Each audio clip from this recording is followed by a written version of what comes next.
আসসালামু আলাইকুম। সবাই ভালো আছেন আশা করি। সবাই একটা বিষয় নিয়ে খুব উদ্বিগ্ন, খুব থ্রিল্ড অবস্থায় আছেন।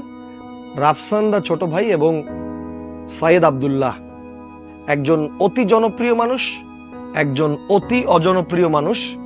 এই দুইজন মানুষের আসলে একটা দ্বন্দ্ব বলি বা কাউন্টার অ্যাটাক, মানে হামলা প্রতি হামলা যেটা চলছে সামাজিক যোগাযোগ মাধ্যমে, সেটা নিয়ে কিছু কথা বলতে চাই। রাফসান দা ছোট ভাই একটি অডি কার গিফট করেছিল তার বাবা এবং মাকে। এই বিষয়টা নিয়ে অনেকেই আসলে অনেক কথা বলেছেন, সবাই তাকে ধন্যবাদ জানিয়েছেন, সবাই আবেগ আপ্লুত হয়েছেন। দ্যাটস ইট, এটা খুবই ভালো। কোনো সন্তান কোনো একটা কাজ করে তার বাবা মাকে এত বড় একটা উপহার দিয়েছেন, এইটা আসলেই একটা অসাধারণ অনুভূতির। এটার জন্য তাকে ধন্যবাদ জানানো উচিত। বাট এইটার একটা অন্য অ্যাঙ্গেলে আমি যেতে চাই। সেটা হচ্ছে, অনেকেই বলেছিলেন যে পড়ালেখা করে আসলে কি হয়, যদি পড়ালেখা না করে এভাবে ভিডিও বানিয়ে এরকম কোটি টাকার গাড়ি গিফট করা যায়। আসলে এই বিষয়টার সাথে আমার দ্বিমত, এবং এই বিষয়টা আমার খারাপ লেগেছে যে পড়ালেখাকে এই বিষয়টার সাথে মেলানো, এই বিষয়টা আমার কাছে ভালো লাগে নাই।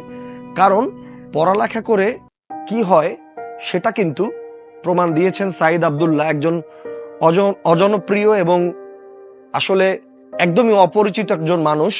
তিনি পড়ালেখা করেছেন ল, মানে আইন নিয়ে। ঢাকা বিশ্ববিদ্যালয় বাংলাদেশের শ্রেষ্ঠ একটা বিদ্যাপীঠে তিনি পড়াশোনা করেছেন, এবং তিনি আইন নিয়ে পড়ে যে কাজটা তিনি করেছেন, তিনি দেখিয়ে দিয়েছেন পড়াশোনা আসলেই করে অনেক লাভ আছে। এবং পড়াশোনা করলে ঠিক এভাবেই করতে হয়, যখন আপনার পড়াশোনার বিষয়ে কেউ আপনার সাথে লাগতে আসবে, তখন আপনি একদম একদম শেষ করে দিতে পারবেন।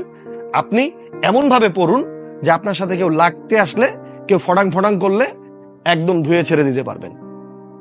রাফসান দা ছোট ভাইয়ের ভিডিওটা আমি দেখেছি, সাইয়েদ আব্দুল্লাহর ভিডিওটা আমি দেখেছি। বেসিক্যালি রাফসান দা ছোট ভাইয়ের যে ভিডিও, সেটা দেখে বা সেটা নিয়ে কথা বললে অনেকেই সেখানে অনেক নেগেটিভ কথা বলছিল, যে মানুষের ভালো কেউ দেখতে পারে না, বা মানুষকে অবজ্ঞা করাই মানুষের কাজ, অমুক গ্রামের চাচাতো ভাই, বা অনেক ধরনের ট্রল। বাট একটা জিনিস দেখেন, তার কথার মধ্যে যত অসঙ্গতি ছিল, সেই অসঙ্গতিগুলোকে কি সুন্দরভাবে ব্যাখ্যা করেছেন সাইয়েদ আব্দুল্লাহ। এবং দ্য ওয়ে হি স্পিক্স, আসলে আমার কাছে মনে হয় আপনারা যেটাকে ইনফ্লুয়েন্সার বলেন, আপনারা যাদেরকে মোটিভেশনাল স্পিকার বলেন, বা কন্টেন্ট ক্রিয়েটর নামে, বা অন্যান্য সেলিব্রিটি বা অন্যান্য যা কিছু বলেন, আমার মনে হয় রিয়েল লাইফের সেলিব্রিটি সাইয়েদ আব্দুল্লাহ হয়েছেন।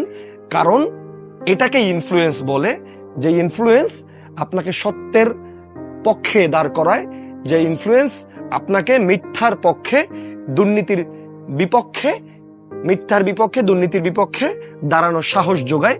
এটাই আসলে ইনফ্লুয়েন্স, এবং সেই কাজটাই তিনি করেছেন।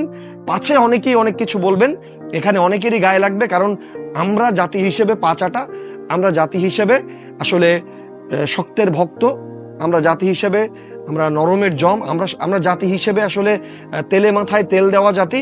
আমরা এজন্যই হয়তো রাফসান দা ছোট ভাইয়ের যে গ্রুপটা, তার যে সমর্থক গোষ্ঠীটা, সেই সংখ্যাটা অনেক বেশি হবে। কিন্তু আমার যদি এই সাইয়েদ আব্দুল্লাহ যে কথাগুলো বলেছেন, বা তিনি যে কাজটা করেছেন, তার পক্ষে যদি একজন মানুষও থাকে, আমি বলবো তিনি সত্যের পক্ষে আছেন, এবং সত্যের জয় অনিবার্য।